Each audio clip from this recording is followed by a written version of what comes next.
ओम श्री गणेशाय नमः। नमस्कार दोस्तों, स्वागत है आप सभी का हमारे चैनल भक्ति ज्ञान में। दोस्तों, आज मैं आपको सकट चौथ व्रत में सुनी जाने वाली भगवान गणेश जी की 5 कहानी सुना रहा हूँ। आइए सुनते ही सकट चौथ की पहली कहानी।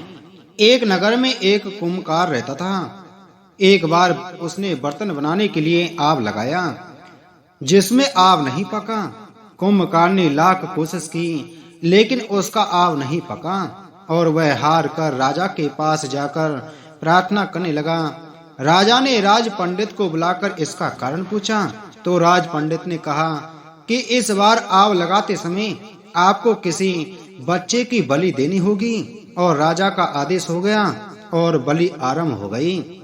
जिस भी परिवार की बारी होती, उस परिवार का वह बच्चा बलि के लिए भेज दिया जाता था। इसी तरह कुछ दिनों के बाद सकट के दिन एक बुढ़िया के पुत्र की बारी आई। उस बुढ़िया के लिए उसका लड़का उसके जीवन का सहारा था, लेकिन राजा की आज्ञा के कारण नर्वस बुढ़िया सोचने लगी कि यदि मेरे बेटे को कुछ हो गया तो मेरे ऊपर तो संकट आ जाएगा। बुढ़िया ने बेटे को सकट की सुपारी और दूब का बीड़ा देकर कहा कि बेटा, भगवान का नाम लेकर आग पर बैठ जाना। और बुढ़िया के बेटे को कुम्भकार ने आग में बैठा दिया। बुढ़िया पूरी रात भगवान से अपने बेटे की कुशलता के लिए प्रार्थना करती रही। पहले तो आग पकने में कई दिन लग जाते थे, लेकिन भगवान गणपति की कृपा से एक ही रात में आग पक गया। सवेरे कुम्भकार ने देखा तो हैरान रह गया। आग पक गया था और बुढ़िया का बेटा और अन्य सभी बालक जिनकी बलि दी गई थी, वो भी जीवित होते थे। नगरवासियों ने सकट की महिमा को स्वीकार किया और उस लड़के को भी धन्य माना। संकट हरता भगवान गणपति की कृपा से नगर के अन्य बालक भी जी उठे।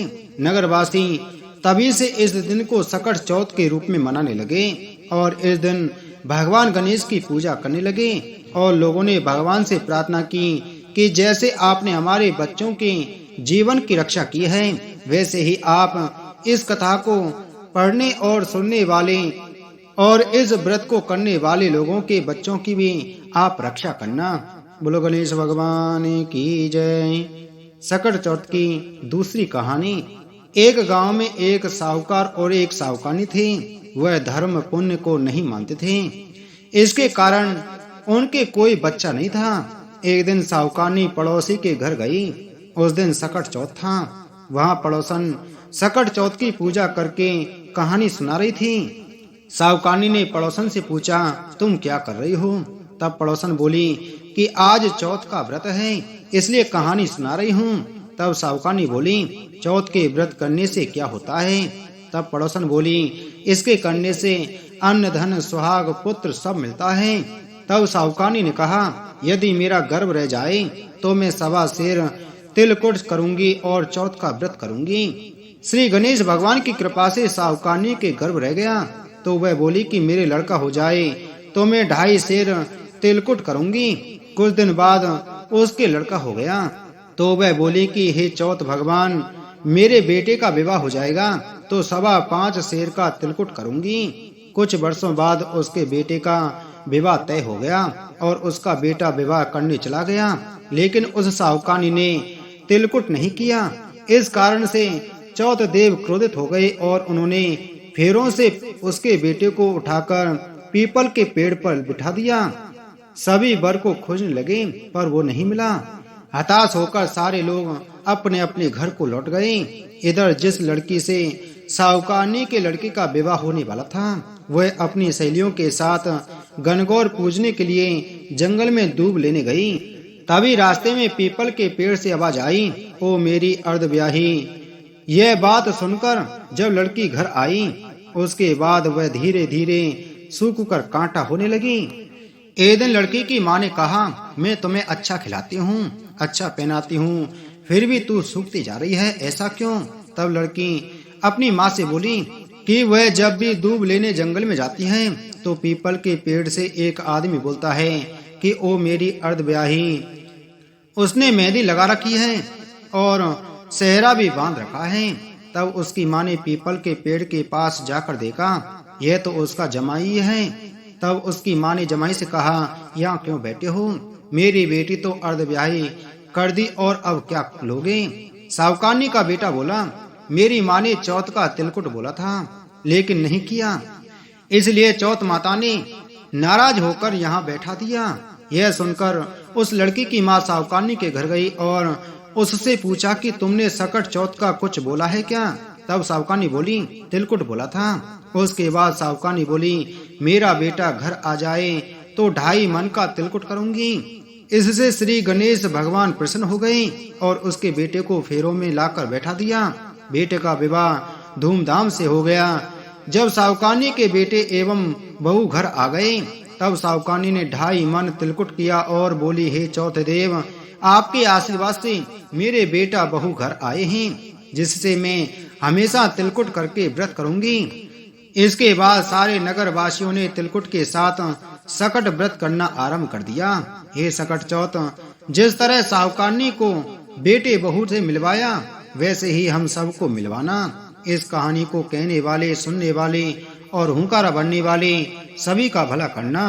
बोलो सकट चौथ देवता की जय। सकट चौथ की तीसरी कहानी।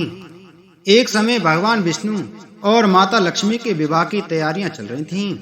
इसमें सभी देवताओं को निमंत्रित किया गया, लेकिन विघ्नहर्ता गणेश जी को निमंत्रण नहीं भेजा गया।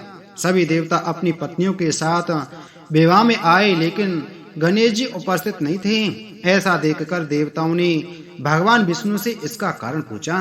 उन्होंने कहा कि भगवान शिव और पार्वती को निमंत्रण भेजा है। गणेश अपने माता पिता के साथ आना चाहे तो आ सकते हैं, हालांकि उनको 1.25 मन मूंग, 1.25 मन चावल, 1.25 मन घी और 1.25 मन लड्डू का भोजन दिन भर में चाहिए। यदि वे नहीं आए तो अच्छा है, दूसरे के घर जाकर इतना सारा खाना पीना अच्छा भी नहीं लगता। इस दौरान किसी देवता ने कहा कि गणेश जी अगर आए तो उनको घर के देख रेख की जिम्मेदारी दी जा सकती है। उनसे कहा जा सकता है कि आप चूहे पर धीरे धीरे आएंगे तो बारात आगे चली जाएगी और आप पीछे रह जाएंगे। ऐसे में आप घर की देख रेख करें। योजना के अनुसार विष्णु जी के निमंत्रण पर गणेश जी वहां उपस्थित हो गए। उनको घर के देख रेख की जिम्मेदारी दे दी गई। बारात घर से निकल गई और गणेश जी दरवाजे पर ही बैठे थे। यह देखकर नारद जी ने इसका कारण पूछा तो उन्होंने कहा कि विष्णु भगवान ने उनका अपमान किया है। तब नारद जी ने गणेश जी को एक सुझाव दिया। गणेश जी ने सुझाव के तहत अपने चूहों की सेना बारात के आगे भेज दी, जिसने पूरे रास्ते खोद दिए। इसके फल स्वरूप देवताओं के रथों के पहिए रास्ते में ही फंस गए। बारात आगे नहीं जा पा रही थी। किसी के समझ में कुछ भी नहीं आ रहा था कि क्या किया जाए। तब नारद जी ने गणेश जी को बुलाने का उपाय दिया ताकि देवताओं के विघ्न दूर हो जाएं। भगवान शिव के आदेश पर नंदी गजानन को लेकर आए। देवताओं ने गणेश जी का पूजन किया। तब जाकर रथ के पहिए गड्ढों से निकल तो गए, लेकिन कई पहिए टूट गए थे। उस समय पास में ही एक लोहार काम कर रहा था। उसे बुलाया गया। उसने अपना काम शुरू करने से पहले गणेश जी का मन ही मन स्मरण किया और देखते देखते सभी रथों के पहियों को ठीक कर दिया। उसने देवताओं से कहा कि लगता है आप सभी ने शुभ कार्य प्रारंभ करने से पहले विघ्नहर्ता गणेश जी की पूजा नहीं की है, तभी ऐसा संकट आया है। आप सब गणेश जी का ध्यान कर आगे जाएं, आपके सारे काम हो जाएंगे। देवताओं ने गणेश जी की जय जयकार की और बारात अपने गंतव्य तक सकुशल पहुंच गई। भगवान विष्णु और माता लक्ष्मी का विवाह संपन्न हो गया। बोलो गणेश भगवान की जय। सकट चौथ की चौथी कहानी। एक गांव में 2 देवरानी और जेठानी रहती थीं। देवरानी के पास बहुत धन था, लेकिन जेठानी गरीब थी। जेठानी गणेश जी की बहुत आराधना करती थी। वह अपनी देवरानी के घर आटा पीसने जाती थी। जिस कपड़े से वह आटा छानती थी उस कपड़े को घर लाकर पानी में घोलकर अपने पति को पिला देती थी। एक दिन देवरानी के लड़के ने देख लिया और अपनी माँ से बोला कि माँ, ताई यहाँ से आटे का कपड़ा लेकर जाकर ताऊ जी को घोलकर पिला देती है। देवरानी बात सुनकर बहुत गुस्सा हुई और जेठानी को बोली कि मेरे घर से आटा छानने के बाद कपड़ा यहीं पर रखकर हाथ धोकर जाए। वह ऐसा ही करने लगी। लेकिन जब वह घर जाती तो उसका पति बोलता कि मुझे आटा घोल कर दे, बहुत भूख लग रही है। जेठानी ने बोला कि आज उसने आटा छानने का कपड़ा रख लिया। तब उसका पति गुस्से में आकर उसको मारने लगा। उस रात वह गणेश जी करती सो गई। गणेश जी आए और उन्होंने पूछा कि क्यों रो रही है। वह बोली कि मेरी देवरानी के यहाँ से आटा छानने का कपड़ा लाकर मैं अपने पति को घोलकर पिला देती थी। आज उसने कपड़ा रख लिया, मैं पिला नहीं सकी, इसलिए मेरे पति ने मुझे मारा है। गणेश जी ने कहा कि मैं घर घर से तिलकुटा खाकर आया हूँ, इसलिए मुझे शौच जाना है, कहाँ पर जाऊँ। उसने कहा कि महाराज बहुत जगह पड़ी है, कहीं पर भी चले जाओ। गणेश जी शौच करके वहां से चले गए। थोड़ी देर बाद जब उसने उठकर देखा कि सारा घर तो हीरों से जगमगा रहा है, वह धन को इकट्ठा करने लगी तो देवरानी के घर जाने में देर हो गई। देवरानी ने लड़के को भेजा कि देख कर आओ, आज ताई क्यों नहीं आई। लड़के ने आकर देखा कि ताई के घर में तो बहुत सारा धन हो रहा है। उसने जल्दी से जाकर अपनी माँ को बताया। देवरानी दौड़ी दौड़ी आई और पूछा कि तेरे यहाँ इतना धन कहाँ से आया। तब जेठानी ने सारी बात बता दी। इतनी सुनकर देवरानी घर पर आई और अपने पति से बोली कि मुझे भी लकड़ी से मारो। जेठानी के पति ने उसे लकड़ी से मारा था, उसके घर बहुत धन हो गया। उसका पति बोला कि तू धन की भूखे क्यों मार खाती है, लेकिन वह नहीं मानी। उसके पति ने उसे खूब मारा। वह सारा मकान खाली करके गणेश जी का नाम लेकर सो गई। गणेश जी आए और बोले कि मैं घर घर से तिलकुटा खा कर आया हूँ, इसलिए मुझे शौच जाना है, कहाँ पर जाऊँ। तब वह बोली कि महाराज मेरे तो बहुत बड़ा मकान है, कहीं पर भी चले जाओ। गणेश जी शौच करके वहां से अंतर्ध्यान हो गए। थोड़ी देर बाद वह उठकर देखने लगी तो उसने देखा कि घर में बहुत सारा कूड़ा कचरा रखा हुआ है। यह देखकर वह बोली कि महाराज आपने तो मेरे साथ कपट किया है। जेठानी को तो इतना सारा धन दे दिया और मुझे कूड़ा करकट दिया है। गणेश जी वहां आए और बोले कि तू धन की भूखी मार खाई और वह धर्म की भूखी। देवरानी बोली कि महाराज यह सब कूड़ा कचरा समेटो, मुझे तो धन नहीं चाहिए। तब गणेश जी ने कहा कि तेरे पास जितना धन है उसमें से आधा जेठानी को दे दे, तब यह सब कूड़ा कचरा समेट लूंगा। देवरानी ने जब अपने धन में से आधा धन जेठानी को दिया, तब गणेश जी ने अपनी सारी माया समेट दी। हे गजानन गणेश जी महाराज, देवरानी को दिया वैसा किसी को मत देना, जेठानी को दिया वैसा सबको देना। गणेश जी की कहानी कहने वाले को, गणेश जी की कहानी सुनने वाले को, हुंकार भरने वाले को और पूरे परिवार को देना। बोलो गणेश भगवान की जय। सकट चौथ की 5वीं कहानी। एक बुढ़िया थी, वह बहुत ही गरीब और दृष्टिहीन थी। उसके एक बेटा और बहू थे। वह बुढ़िया सदैव गणेश जी की पूजा किया करती थी। एक दिन गणेश जी प्रकट होकर उस बुढ़िया से बोले, बुढ़िया माँ तू जो चाहे सो मांग ले। बुढ़िया बोली, मुझे तो मांगना नहीं आता, कैसे और क्या मांगूं। तब गणेश जी बोले, अपने बहू बेटे से पूछकर मांग ले। तब बुढ़िया ने अपने बेटे से कहा, गणेश जी कहते हैं कि तू कुछ मांग ले, बता मैं क्या मांगूं। बेटे ने कहा, माँ तू धन मांग ले। बहू से पूछा तो बहू ने कहा, नाती पोता मांग ले।